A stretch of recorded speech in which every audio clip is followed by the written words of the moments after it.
entering into what was a very exclusive and expensive vegan boutique, I was dumbfounded as I listened to the sermon emitted from the mouth of a very spiritual salesman. I felt as though I were about to adopt his precious legumes. He was some sort of high priest, a Celtic druid who worshipped his wild woodland produce. I got the very uneasy feeling that my blood would be let or sacrificed upon some Stonehenge if I was so much as to touch his sacred sprig of mistletoe, which was hanging from an oak tree that was called Zeus. Any mistreatment of any vegetable would obviously be punishable by death. Hello, sir, can I help you? I was thinking perhaps of purchasing some vegetables.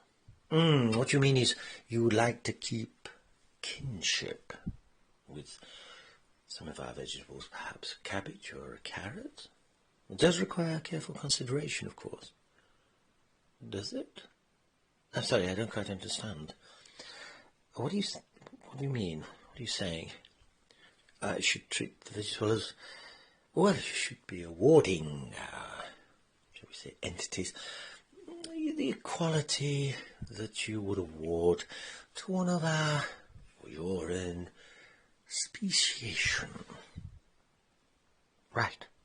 So you want me to think of these vegetables as human? Yes? Not flower or fauna, but human.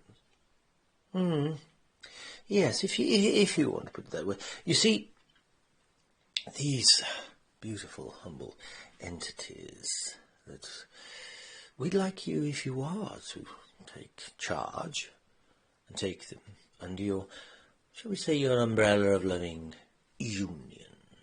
No different to the living entities that we be. We're just one big substantiation that share sympathetically, or let's say we have aesthetic appreciation for each other. I see. Are they not just to be eaten? Well, to put it callously, are they not comestibles, cultivated for the purpose of consumption, should I say? Absolutely not. I mean, yes, you could.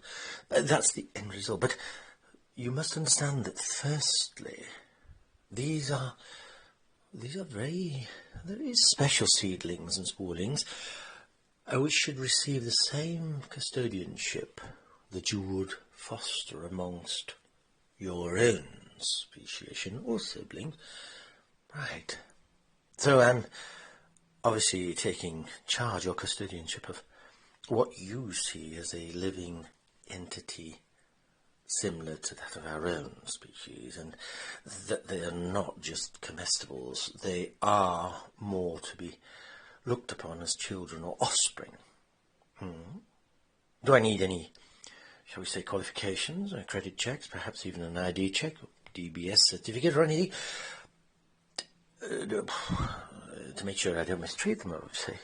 These children of yours, soon to be mine, heaven forbid, I may bruise a plum or a peach. I don't think you're taking this too seriously. These are entities that are alive. They are alive. Now, do you understand that? And therefore they need tender, loving care in their short lifespan. Right.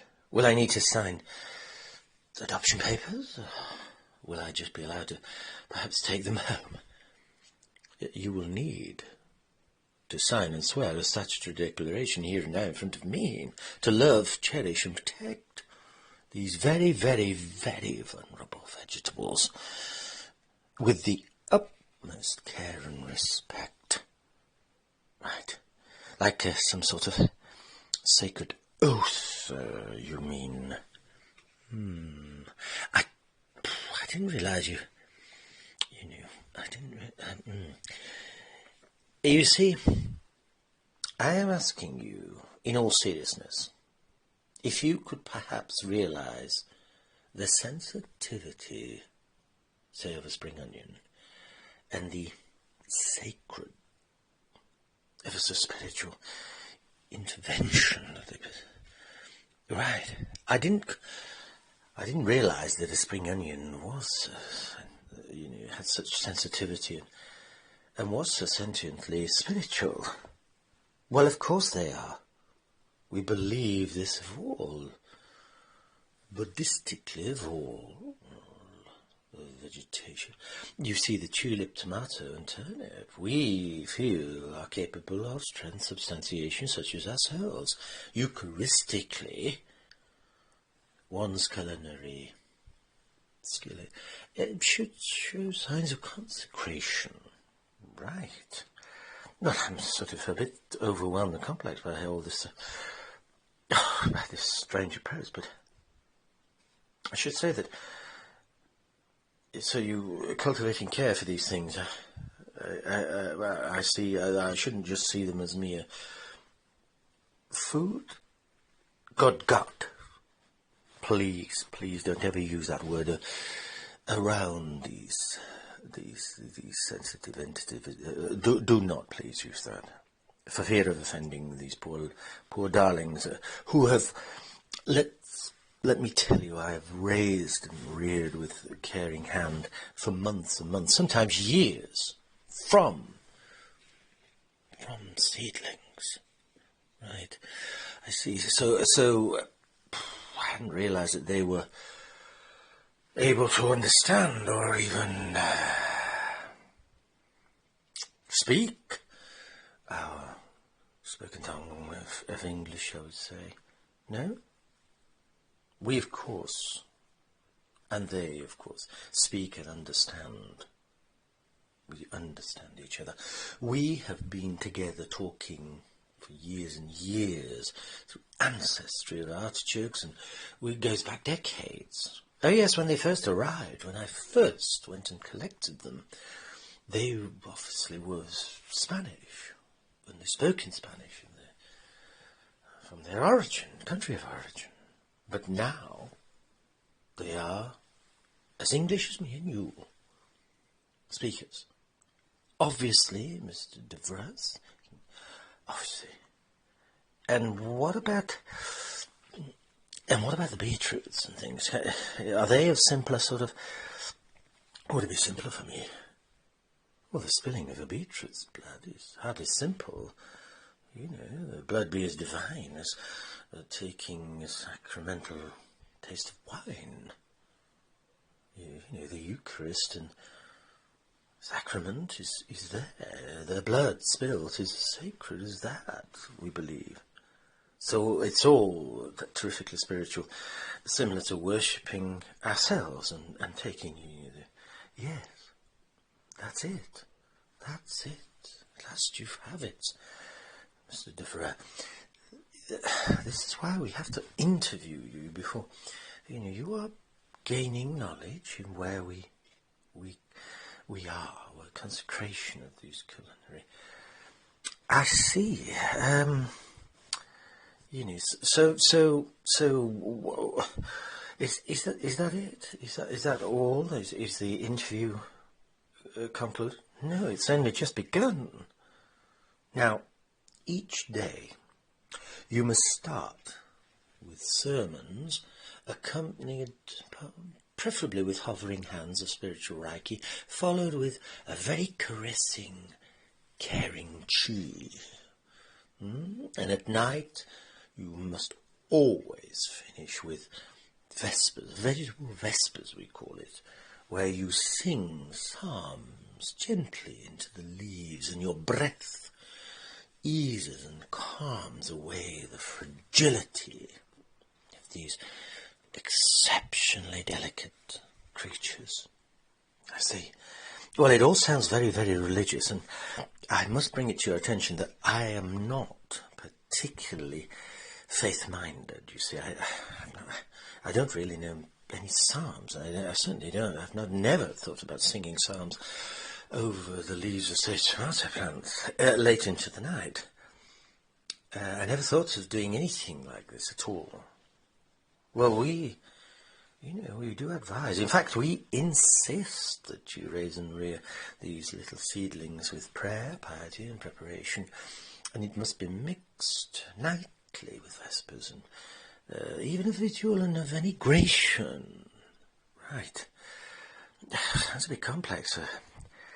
Really, all this to sort of aid and assist and grow a few grow these grow vegetables. Well, you see, it will ally and assist with their, shall we say, sacrificial suffering. Your soon to be sort of vinaigrated vegetation. It will alleviate their distress and any depression that they might have, with their forthcoming demise.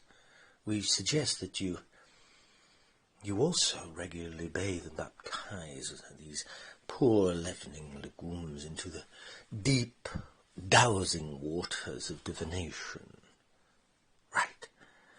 Right.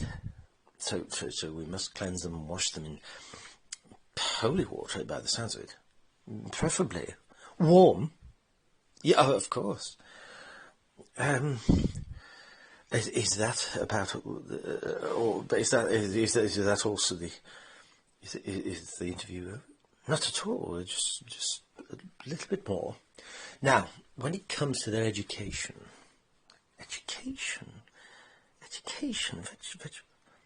oh yes, their education should be tutored daily, and preferably spoken in words of Latin or Aramaic.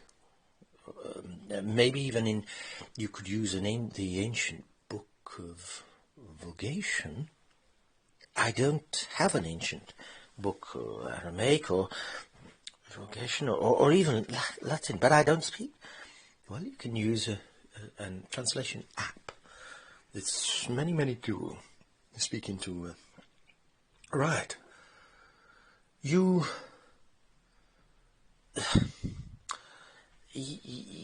seem to be showing a sort of a starry-eyed, complex, questioning intonation, sir.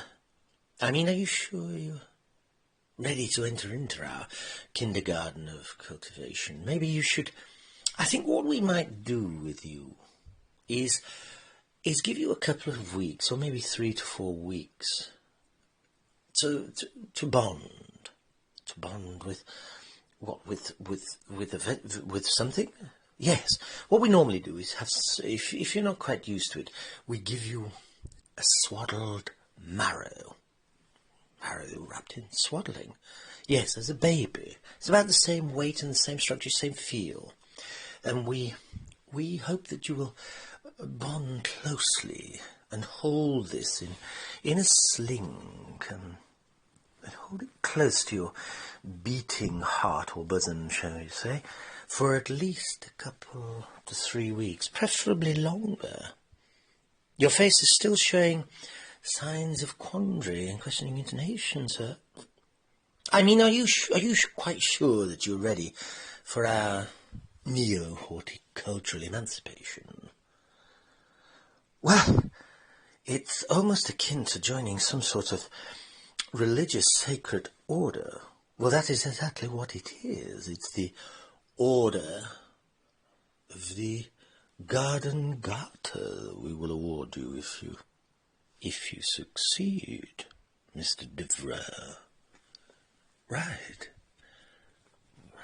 I see.